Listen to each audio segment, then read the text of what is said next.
Assalamualaikum warahmatullahi wabarakatuh. Kembali lagi bersama kami, channel di mana ada misteri. Kali ini kami akan mengangkat kisah horor kucing siluman. Kejadian ini terjadi di daerah Lampung Selatan. Di desa Ciherang, hiduplah Juniarti, seorang janda beranak satu yang kini telah meningkat dewasa. Anak Juniarti ini bernama Sadewa. Sangat kalem, jarang bicara, dan sifatnya pun sangat sopan terhadap siapa saja. Tak seperti kebanyakan pemuda lain yang suka mencari keributan, mengadu jago, atau bermain judi. Sadewa lebih suka menggarap sawah peninggalan ayahnya daripada bermain yang tak ada artinya itu. Terlebih lagi, Sadewa memiliki keahlian langka yang jarang dimiliki pemuda lain. Menuruni bakat almarhum ayahnya, yang mana beliau seorang seniman khas Bandung. Bila malam hari, Sadewa suka membuat wayang golek. Sementara Sadewa asik menyeru dan mengukir, ibunya selalu memperhatikannya sambil mengunyah sirih. Itulah sebabnya semua orang senang kepada si Sadewa. Rumah panggung mereka sederhana dan dibangun dari bambu. Lantainya pun ditilami tikar buatan Sadewa sendiri. Jika Sadewa sudah selesai dengan pekerjaannya, maka ia akan mengambil kecapi peninggalan ayahnya. Lalu sambil bermain kecapi, mulailah si Sadewa ini menembang, memecahkan kesunyian kampung Ciherang. Lewat lagu-lagu ciptaannya, suaranya yang lembut dan mendayu-dayu, para tetangga sering enggan beranjak dari tempat duduknya. Mereka mendengarkan permainan kecapi Sadewa yang seakan-akan mengandung kekuatan magic. Menurut pendapat para sesepuh setempat, Sadewa tentu dapat hidup tentram dan bahagia sampai hari tuanya. Jika saja peristiwa mengerikan itu tak menimpa dirinya. Pada suatu hari, lurah setempat hendak mengadakan pesta besar-besaran. Pasalnya, beliau akan mengkhitankan anak laki-laki satu-satunya dari 4 bersaudara. Dan untuk memeriahkan pesta itu, lurah menghibur warganya dengan pertunjukan wayang golek dan juga jaipongan. Selain itu, Sadewa pun diundang agar dia menyenandungkan kecapi dan lagu-lagu cintanya yang seakan-akan mampu meninabobokan jiwa orang. Ketika Sadewa pada petang itu datang ke rumah Pak Lurah, ia disambut dengan senyum ramah oleh semua tamu yang hadir dan senyum malu Nyi Imas yang cantik. Sadewa mengenakan baju putih berbunga merah, membuatnya semakin tampan. Tak mengherankan jika Nyi Imas Adia, yaitu putri sulung Pak Lurah, begitu terpana kepada pemuda itu. Pak Lurah sendiri tahu bagaimana perasaan anaknya, yang memang menaruh perhatian besar kepada Sadewa. Lurah bijaksana itu tak melarang putrinya, karena beliau tahu Sadewa memang pemuda baik-baik dan rajin. Dan tak lama kemudian, suara kecapi Sadewa menggema ke seluruh pelosok desa. Suaranya yang mendayu-dayu bagaikan mengandung daya sirep, membuat semua orang terpaku. sementara sukmanya melayang-layang ke dunia lain. Sadewa turun dari panggung setelah membawakan beberapa lagu, diiringi tepuk tangan yang tiada henti-hentinya sebagai pertanda kepuasan dan kekaguman penonton kepada pemuda lugu itu. Kini giliran Ki Dalang Wayang Golek yang mengambil alih posisi Sadewa. Suasana gembira semakin merangsang para tamu undangan yang sangat berjubel di area pekarangan. Memang tak sedikit warga desa-desa lain yang sengaja datang untuk menikmati kesenian utama Jawa Barat ini. Dalang yang sudah punya nama besar itu mulai menancapkan gunungan wayang, kemudian melukiskan suasana rembulan yang muncul di belakang bukit. Sementara bunyi gamelan dan rebab mengiringinya, dan pada saat yang sama Sadewa tiba-tiba terpana melihat sepasang mata yang menyala seperti bara api di antara penonton yang berada di pekarangan rumah. Cahaya bulan yang tampak separuh saat melintasi para pemilik mata aneh itu.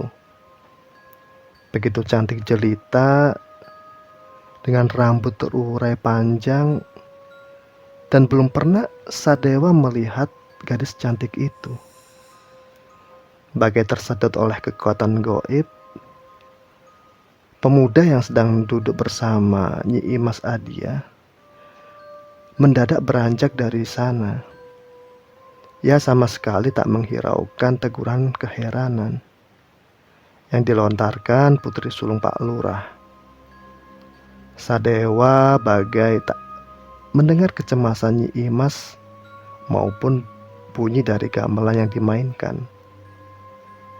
Yang bersemayam dalam benaknya kala itu hanyalah sepasang mata menyala dan raut muka yang luar biasa cantiknya.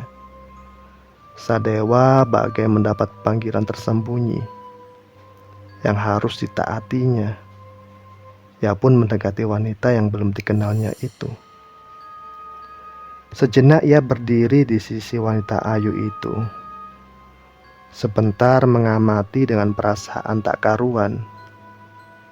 Cinta, rindu, gelisah bercampur aduk ke dalam sanubari Sadewa. Si cantik memandang Sadewa sebentar, lalu menarik tangan pemuda itu dan mengajaknya keluar dari pekarangan. Sebelumnya wanita itu memberi isyarat supaya tidak berbicara. Dan anehnya lagi, orang lain di sekitarnya seperti tak mengacuhkan si cantik itu. Tampaknya mereka terlalu asik mendengarkan cerita Ki Dalang. Dan di jalan sempit, kadang-kadang tubuh Sadewa bersentuhan dengan wanita itu, menimbulkan rangsangan yang demikian hebat pada dirinya.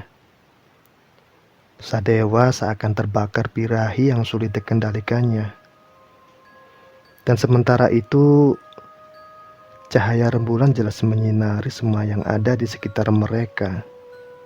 Jalan kecil, pagar pohon beluntas, dan badan ramping wanita cantik tersebut. Sadewa sungguh tak mengerti perasaan di dalam hatinya. Ia merasa seperti hanya sebuah benda kecil di dalam genggaman tangan halus wanita itu. Siap untuk diremas-remas, dilemparkan jauh-jauh, bahkan diinjak-injak sekalipun. Iya, Sadewa seakan-akan sudah pasrah menerima perlakuan yang bagaimanapun dari wanita misterius itu. Sadewa sudah tidak menghiraukan apa-apa lagi, asalkan dia tetap berada di dekat wanita itu. Lenyap sudah ingatan akan ibunya dan juga Nyi Imas yang sangat mencintainya. Pemuda itu seperti larut dalam gelombang asmara, jauh terbawa arus, dan sebetulnya semua ini terjadi dalam beberapa menit saja. Sejak mereka meninggalkan pekarangan Pak Lurah. Namun dunia seakan-akan terasa lain bagi si Sadewa. Tak ada hari esok, tak ada ingatan, dan hanya kemesraan yang hidup dan mengamuk di hatinya. "Mengapa jalan ke sini? Ini kan batas desa," tanya Sadewa pada wanita misterius itu. Wanita ayu itu pun hanya tersenyum sambil terus menarik tangan si Sadewa. Pemuda itu pun tak mampu berbuat apa-apa lagi, dan kembali berperan tak ubahnya seperti robot. Tiba-tiba saja mereka sudah berada di sebuah rumah besar dan megah mirip istana. Sadewa tak henti-hentinya mengusap air mata, karena dia tak percaya pada pandangan yang ada di depannya. Setahu dirinya, sehari-hari di tempat itu biasanya hanya ditumbuhi serumpun bambu dan banyak ilalang. Lagi pula, tak ada rumah sebagus itu di desanya maupun di desa-desa di sekitarnya. Tetapi cahaya rembulan memperlihatkan dengan jelas keberadaan sebuah rumah indah yang asri lengkap dengan taman bunganya. Ketika mereka sudah berada di dalam rumah, Sadewa semakin takjub dan terpesona. Permadani merah terhampar di lantai, sedangkan lampu kristal tergantung di tengah ruang tamu. Dinding dan langit-langit semua berwarna hijau. Semua perabotan terlihat serba antik dan mewah. Tak pernah dilihat Sadewa sebelumnya. Di dalam ruangan pun terasa begitu sejuk bagai ber-AC. Sadewa akhirnya dipersilahkan duduk di atas kursi berukir. Dan tak lama kemudian, wanita itu membawa hidangan daging merah setengah matang, dan masih terlihat darah segar dari gumpalannya. Sadewa menolak dengan sopan, karena dia tak biasa makan daging semacam itu. "Tak apa kalau Akang tak suka," ujar wanita jelita itu dengan senyum mengembang. Suara wanita itu terdengar ganjil di telinga Sadewa. Agak besar dan parau. Tak sesuai dengan kecantikan dan bentuk tubuhnya yang ramping menggairahkan. Sangat tak seimbang pula dengan gerak-geriknya yang lemah lembut. Iya, suara wanita itu sungguh merusak semua keelokannya. "Siapa kamu ini sebenarnya?" tanya Sadewa penuh penasaran.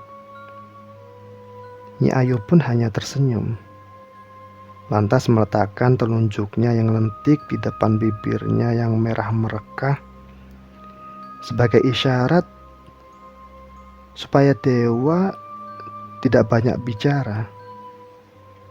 Kemudian ia menuntun Sadewa duduk di sofa empuk berwarna hijau, dan kemudian dengan suara tingginya ia berkata, "Untuk apa kau ingin tahu siapa aku? Lebih baik kau bersenandung untukku. Aku sangat menyukai kelembuan suaramu." Wanita misterius itu kemudian berbicara pada Sadewa. Ia menekuk kedua kakinya ke belakang, lalu menidurkan kepala Sadewa itu ke atas pangkuannya. Ketika kain wanita itu sedikit tersingkap, tampak jelas kulitnya yang putih tak pualam. Mendapatkan perlakuan selembut dan semesra itu, Sadewa sama sekali tak berkutik. Belum pernah Sadewa mendapatkan perlakuan semesra itu dan dari wanita manapun, termasuk ibunya sendiri. Seketika dada Sadewa bergemuruh, menahan gejolak rasa gairah seorang lelaki terhadap keelokan lawan jenisnya tiba-tiba muncul. Namun, karena wanita itu meminta Sadewa mendendangkan lagu-lagunya, tak urung Sadewa pun berusaha menahan perasaannya. Sambil berselonjor di sofa, sementara kepalanya mendapat bantalan istimewa yang empuk dan hangat, Sadewa pun mulai bersenandung. Syair-syair cinta melantun lembut dari mulutnya, membuat suasana semakin tampak romantis. Dan sementara itu, sebagai seorang ibu terhadap putranya, tangan wanita cantik itu tak henti-hentinya membelai-belai rambut dan kening Sadewa. Sentuhan-sentuhan wanita itu begitu halus, hingga membangkitkan semangat muda Sadewa. Dan pada akhirnya, dengan segala keberanian yang tertahan, Sadewa bangun dan membalas kemesraan wanita itu. Ia melingkarkan tangan kirinya ke leher wanita itu dan melumat bibirnya yang merah merekah. Nyi Ayu pun hanya mendesah pasrah, seakan membiarkan Sadewa berbuat sesuka hatinya. Lelaki manapun saat itu tentu sulit menahan gejolak birahi, manakala melihat wanita demikian cantik terbaring dengan segala kepasrahan. Begitu pula Sadewa. Ia semakin berani bertindak. Selain melucuti pakaian wanita itu, dia pun melepaskan pakaiannya sendiri. Sejurus kemudian, Sadewa menyergap tubuh polos wanita itu dengan menggelembung yang tergeletak pasrah di depannya. Pergulatan seru pun berlangsung penuh nafsu antara keduanya.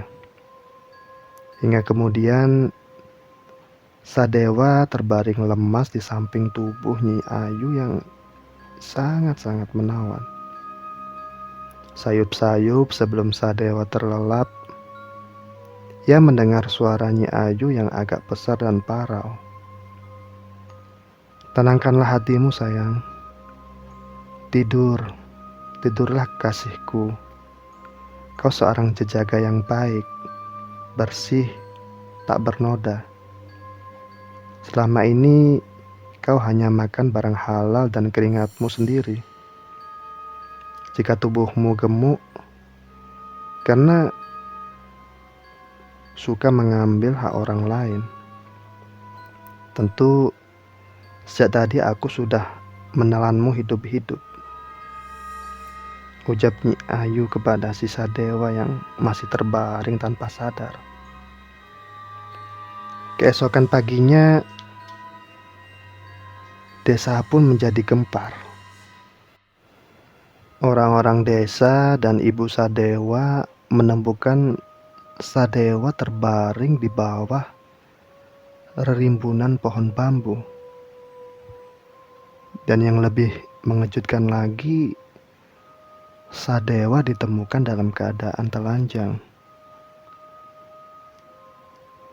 "Ya Allah, ya Rabbi, pasti Sadewa telah terperangkap oleh kucing siluman," ujar Pak Muladi, yaitu salah seorang sesepuh desa Ciherang. Anehnya, mengapa tubuh Sadewa masih utuh dan hanya pisang saja? Akhirnya, Sadewa pun diangkat ke rumahnya. Pak Muladi pun berusaha untuk menyadarkan si Sadewa. Kepala Sadewa digosok dengan minyak yang dicampur ramuan jahe. Namun, walau seluruh badan Sadewa sudah dihangatkan dan sudah pula didoakan, masih saja Sadewa belum sadarkan diri. Nafasnya tampak tersengal-sengal dengan cepat. Benar-benar beruntung jika Sadewa masih hidup. Di masa lalu, orang yang terbujuk rayu kucing siluman pasti tinggal tulang belulangnya saja, ujar Pak Muladi kepada beberapa orang yang ada di situ. Pak Muladi terus berusaha mengarahkan kemampuannya untuk menyadarkan Sadewa. Kemenyan dibakar, doa terus dibacakan untuk mengusir hantu. Jurik, genderuwo yang sering mengekang roh Sadewa.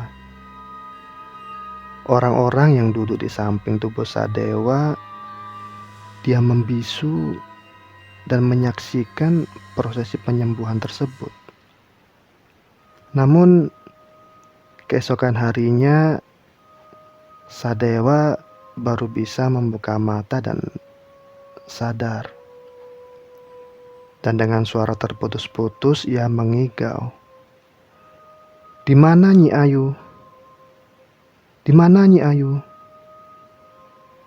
Semua orang pun saling berpandangan menyaksikan tingkah Sadewa yang ganjil itu.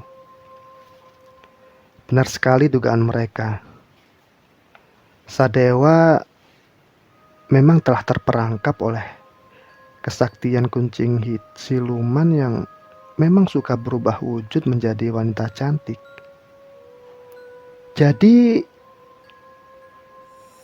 Juniarti, Ibu Sadewa, tak mampu melanjutkan kata-katanya, saking takutnya.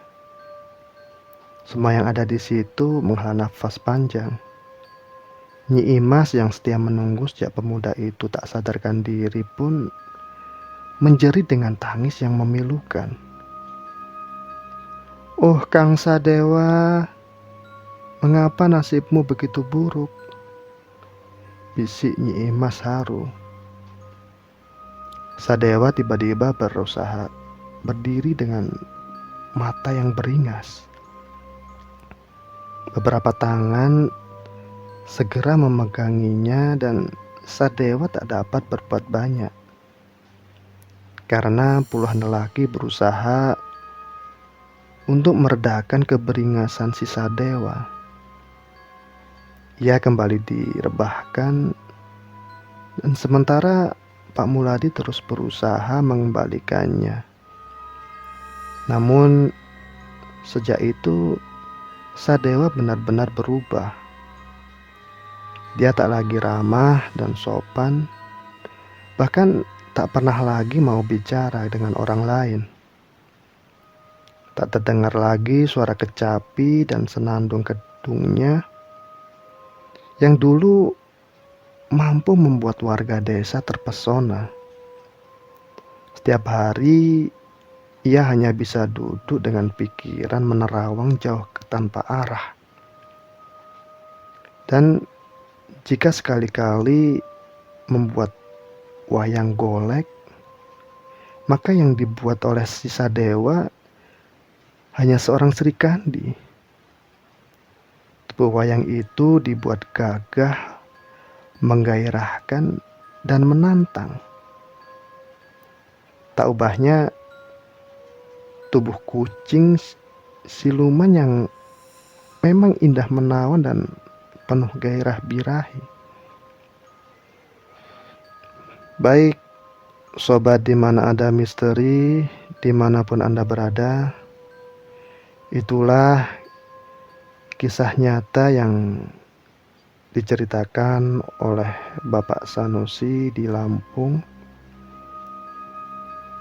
Terus ikuti channel dimana ada misteri. Jangan lupa like, komen, dan subscribe. Terima kasih. Wassalamualaikum warahmatullahi wabarakatuh.